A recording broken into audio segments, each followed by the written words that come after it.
What's up, YouTube? It's Joe Catchpaulia sitting on the couch making some money investing in fractional real estate online.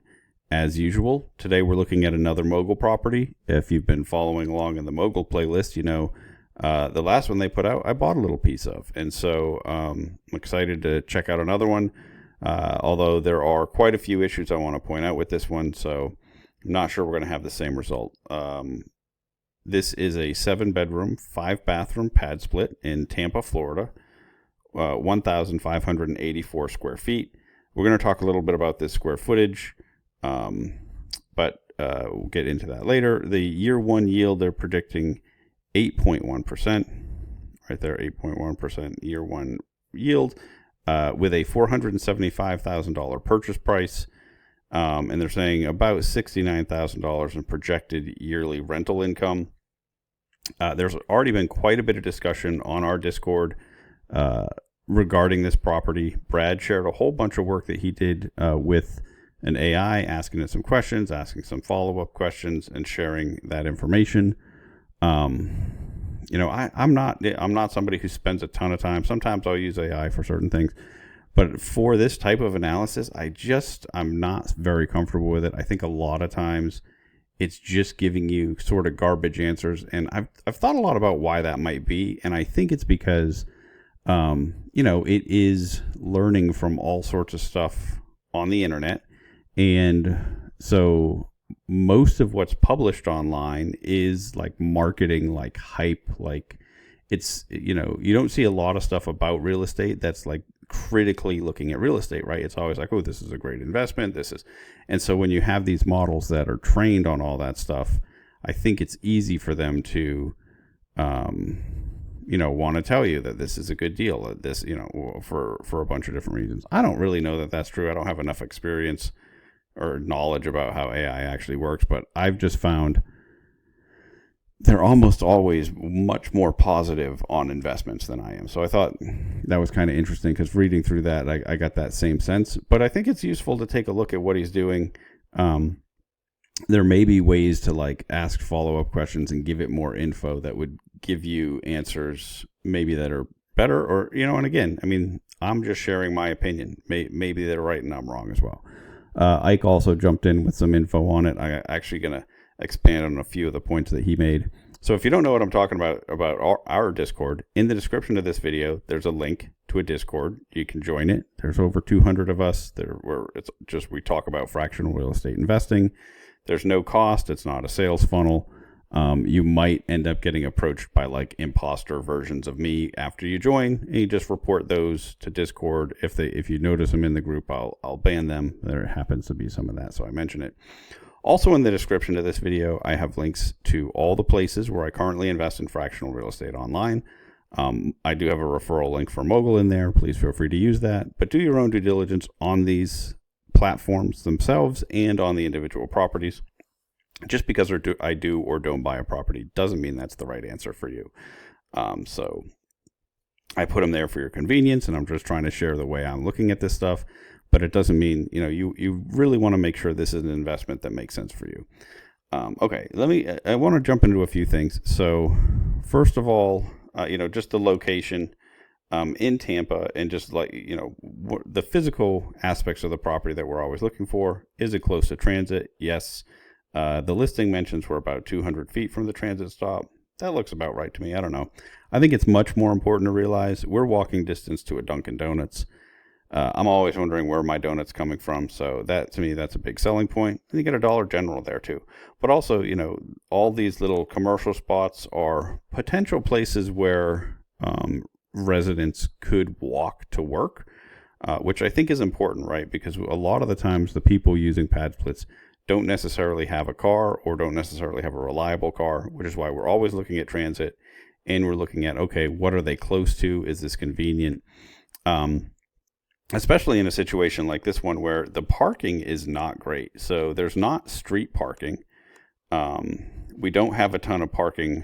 Like you can see somebody's already been parking on the grass. This, is from November of last year, so before the conversion has taken place, or maybe mid-conversion. But if you walk down this street, you can see lots of people are just like kind of parking on the grass. So that, I don't love the parking setup here. It's also, it looks like maybe this is a car that's just been left there for a while. I was looking at it more closely. Not the most attractive neighborhood from that perspective, especially once you start to get a whole bunch of cars in the street. Did think I should mention that. The next thing I wanted to talk about is the valuation. So we're spending $475,000. That's the purchase price. It sold in November of last year for $335,000. And then they're doing a conversion. They're converting the garage to extra bedrooms. And so, we're doing just a complete renovation, adding some bathrooms, because this was a 4-bedroom, 2-bathroom. It's currently now a 7-bedroom, 5-bathroom with 4 en-suites, which are really important. Those help for the Padsplit model. You're going to rent those for significantly more than you rent the non-en-suites. But they're cramming all of that into 1,584 square feet. I'm going to get into that in a minute. But so, okay, we're adding quite a bit of value, but are we adding $140,000 worth of value from what they bought it for? It seems like a really big stretch for me, especially, and if you watch my last video, that property, there's a conversion being done, but they were actually, all of the old sales numbers and the third-party websites were making estimates based on the smaller square footage, and they weren't incorporating the garage that had been turned into living space. And I'm going to show you in a minute. I don't think that's what's going on here. But so let's see. Zillow thinks $354,000 is the value. Realtor's always like, yeah, there we go. Thinks the value is $338,000. And Redfin thinks it's $354,000. And keep in mind, they all think it's a 4-bedroom, 2-bathroom, 1,500 square foot home. One of the things if you look at the AI discussion that when Brad was interacting with that, and I think this is kind of a trap that you can run into with models that don't necessarily think everything through, and actually some people do this too. He said, well, it was 4 bedrooms, now it's 7 bedrooms, and sometimes it'll go out and pull in data for 7-bedroom homes, and it's not going to find any 1,500 square foot 7-bedroom homes. Like, that's not a normal product. And so it might add some value because every home it finds that has that many more bedrooms ends up being a bigger home and it's worth more, but it doesn't have necessarily the common sense to say, well, yeah, but that's a completely different product than what we have here. Again, I'm not totally certain that that's what's happening, but it seems it gave some numbers that to me seem really inflated based on what we actually have here. And I think that might be part of what's going on, because we're squeezing 7 bedrooms into this 1,500 square feet, which doesn't make any sense to me. And I'm going to show you. So one, I want to look. This is the floor plan. That's projected. And the reason I'm talking a lot about the size is because it's important, right? We're not adding square footage. That 1,500 number is already being used to calculate the value. And if that's true, then we don't have like this extra 25% or something like we did on that last one. But so one of the comments Ike made was, basically every floor plan we've been given has had mistakes. And I think that that's pretty accurate. I haven't seen one that I haven't looked at and said, okay, what's going on here? So this is supposed to be 5 bathrooms. Let's count them. 1, 2, 3, 4, 5, 6. So we have 6 bathrooms listed. And this one, I think, is the mistake. Because if you look at it, I don't think they have you walking through a bathroom to get to 2 different bedrooms. So I think there's something wrong going on here. But at the same time, I don't think the primary bedroom has 2 bathrooms attached to it, right? Like, that doesn't seem right either. So I don't know. I think there's clearly some problem as far as that goes. And then these 3 bedrooms, if this is correct, are sharing a really tiny bathroom, which could be true. But I think that there's something going on here. Because they do have too many bathrooms labeled, and one of the bedrooms has 2 bathrooms attached to it. And it just, I don't know. So it doesn't make a ton of sense. But when I was looking at this, and I was also looking at this is the county records, and this is the sketch from the county to look at the actual square footage. So if you look at BAS, just means like the base area of the property. I clicked on, if you click on type, it tells you what the different abbreviations mean. This FOP just means the front porch. And so when we're looking at this property, so that's this space here, that FOP. And so then you can see that means that this garage space here, that has a garage door open, it's already included in the base area. And so the original home was 1,344 square feet. The garage got added to that. So that gets you to the 1,584. So that was already included in this, in the 1,584 number, which is the size that we have here. But it's also the size that we have that the Zestimate's built on. It's already built on this 1,584 number. And so that's problematic because we can't say, oh, we have new living space and that's why this is gone up. So I'm not sure how they already did it. I don't know if that garage had been converted to living space already. I'm just really not sure. I'm not, but the point is that this isn't a 2,000 square foot house after the conversion. It's really just 1,584 after the conversion. So one, it seems like this must be really tight. And these bedrooms though aren't tiny, right? They're all 10 by something, almost 10 by 10, almost 10 by 10. I mean, that's not a big bedroom, but it's not like crazy small. And then this is a big one. These ones all are, well, this one, okay, not 9.4 times 11. Yeah, I mean, none of these are just like ridiculously small, but they're, and I guess maybe, well, no, because that's the laundry room. But it is, it's a lot. You're cramming a lot into a small space. And there's just no way for me to try to adjust the value up and say, okay, well, really 475 makes sense because we've got all this extra square footage. No, they're saying 354 and we have no good way to adjust up other than if they spent a ton of money on that. Do I think they spent $140,000 renovating it? Well, obviously no, because they need to make some profit if they're flipping it to us. But did they even spend $100? Well, you're making some extra bedrooms. You're adding 3 bathrooms. Obviously, a lot of reconfiguration. Maybe, but I still am worried about the value. When you go to sell it in the future, regardless, because that's you're just not single family homes are typically sold by dollars per square foot, right? Even though we're looking at this as an investment, and over time we might start to see these sell more as an investment, based on income. At the moment, the way most lenders are going to approach this, most appraisers, it's going to be $1 per square foot. And so to increase the price 30%, without any new square footage, just based on a renovation and a reconfiguration, it's tough to me. It feels like a pretty big stretch. The other thing that's really felt like they were stretching was on the income side, right? Effective gross income, $67,000. This is using the Padsplit calculator. I put in the property address, put in 3 bedrooms that are shared bathroom and 4 that have a private bathroom. So I am giving them credit for those, the 4 en-suites. And then, it shows 67,000 in gross revenue, but you have to remember, you have to take out this 10,000 in platform fees to get to what Mogul uses for their top line, because they're not taking those platform fees out somewhere else.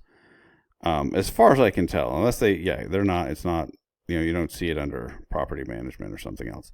So, that seems problematic to me. This seems like we're saying it's going to operate more than 10% better, right? Because what were we at? 67 minus 10, so 57,000, and they're at 68. I don't think this is going to be more than 10% better. Well, I mean, I don't know. I don't really have a sense of that, but like they didn't give us a reason why this should perform that much better, right? And we're not buying in-place income. We're buying a property the property is ramping up occupancy, right? And so I don't know. I don't know if it's just the calculator's wrong and they're actually, maybe their early leasing is showing that it's doing better than they expected. That would be one thing. If there's already some rooms leased, it would be really interesting to see what were those leased for.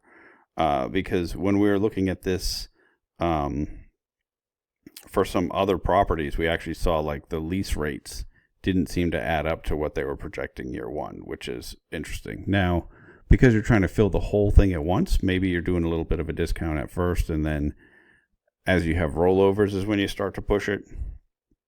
I don't really know, but it seems like I get really nervous when the tool that I'm given by Padsplit is, giving me a number that's so much lower than what they're projecting on a property that, and it's not as if this isn't like the Mesa, Arizona one where we have a property 10 minutes away that we can look at and say, okay, this has already been operating. We have a good sense of it. Now, the property manager that we're using here, this is that Dream America property manager. They might just, know that they can do better, and that's what they're telling Mogul. But so if that's the case, and I guess we do see, and some of them I guess on SDRs they give us comps, but I guess we don't get like revenue comps. That'd be something that would be nice to see, revenue comps for these pad splits, because if we're going to be making an estimate that's above what the pad split tool is spitting out, or maybe it's that they're putting some other assumptions in here. Because there is, you can edit variables, but I don't know. I'm not sure. Yeah, you can change your vacancy and all this sort of stuff. I always just leave it as their default. So maybe they're changing some stuff that's getting them there. It's just if you look at a lot of the old ones, it matched up really well. And so there's been a couple now that it looks like we're stretching a little. So I'm not sure what's happening there. So that's concerning to me. The spot crime map is one of the better maps that we've seen again. It is, there are some there was an arrest and some others, and so, and this is only 4 or 5 days. And so, maybe it's been slow. It's tough to know. I didn't pull up Neighborhood Scout. I think I mentioned quite a few times recently, I'm just trying to do some quicker ones. And this is one, to me, I ruled it out pretty quickly. Because that valuation, it just seems tough. The size of it, unless there's something wrong with that square footage, 1580 just is, it seems too small for 7 bedrooms. Even though you are fitting them there, it seems like that's going to be cramped. It looks like they're stretching on the revenue. Oh, and then the FEMA flood map. This is in a zone A. It's in a zone A flood zone, which I've invested in some that are in the shaded X and have talked myself into being okay with that. But zone A is it's a high risk of flood. I mean, you can look into what exactly it means. But it's definitely, a more significant risk than I want to take on for a property. And especially because there's nothing that's going on with this point or this property that's making me say, oh, this is exciting, right? It's not a higher yield than other ones. It's not, there's nothing to counteract the fact that, okay, it looks like we're stretching on valuation and on revenue, and now we have this extra flood risk. I don't see how, there wasn't anything that I was particularly excited about to counteract that. If you are planning to invest in this one, I'm curious what your thoughts are on those things. Are you just like, well, we're going to get flood insurance and I'm fine with that? I mean, that's kind of what I've said with the shaded X flood. But, the thing is, yes, if, it's not me that's going to deal with it, right? Somebody else will have to deal with the insurance company. It'll be Mogul. But we've seen how that can be a pain, on the WAGs. That's a different one, right? They're dealing with the title insurance, but, for whatever period of time you're sitting there, you're not getting a yield. It's, until the claim is complete. Now, maybe with a flood claim, they could, start to get some dollars quicker. I know it's a little bit different, but, I don't know why I would want to invest in that sort of in that flood zone when I have options not to that are giving me the same type of yield. And especially too, it always hurts resale value. Like in my market, the stuff that's in the flood zones always looks like an amazing deal. I have clients, out of state clients call me all the time. Found this property on the MLS.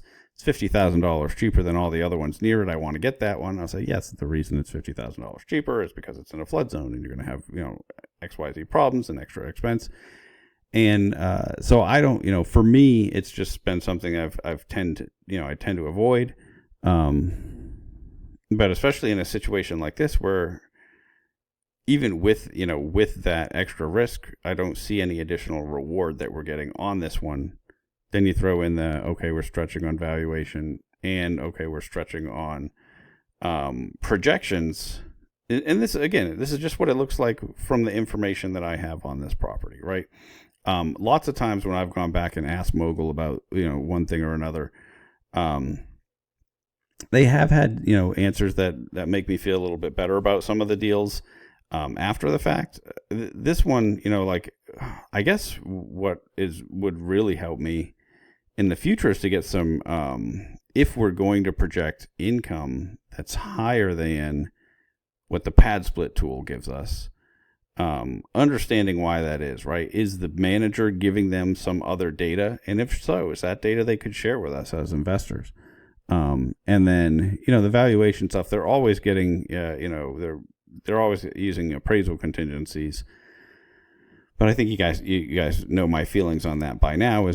Usually if a home is under contract, appraisers, they're aware of that contract price and often work pretty hard to just make their number look a lot like that number. Now, they don't always do it. Sometimes they come in low, and we've seen that on recent deals where it appraised much lower and then they renegotiate.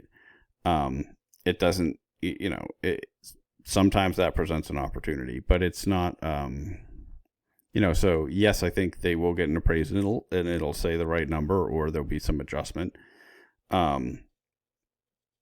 But it doesn't necessarily, what something appraises for and what I can turn around and list it and sell it for in my, the next day are not always the same thing. Right. And so that's what just makes me a little nervous about that, especially moving forward into the future. When we resell this on the back end. So anyway, for all those reasons, this is one that I'm going to pass on. But if you're going to buy it, I'd like to know why.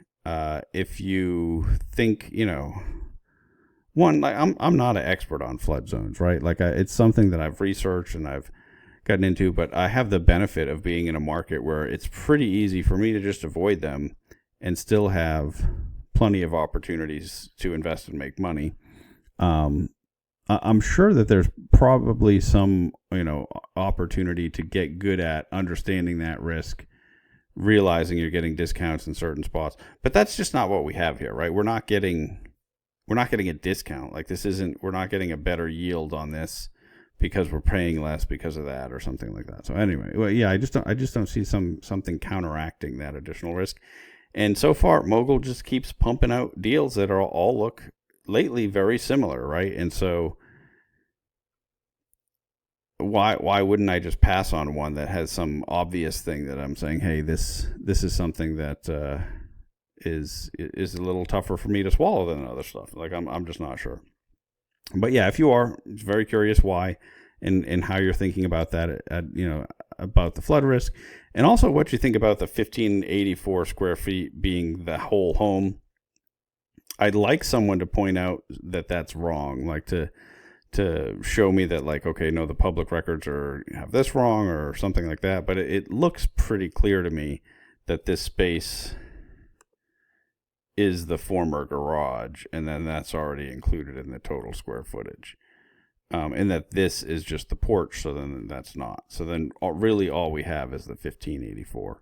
And then it is very clear that, okay, that's already being picked up by, these platforms. Now, I wonder, can you look at the history of, yeah, and so it thought that was the size of it when it sold last as well. Anyway, that is everything that I've got to say about this one. Until next time, I'm just going to keep making mistakes so that you don't have to.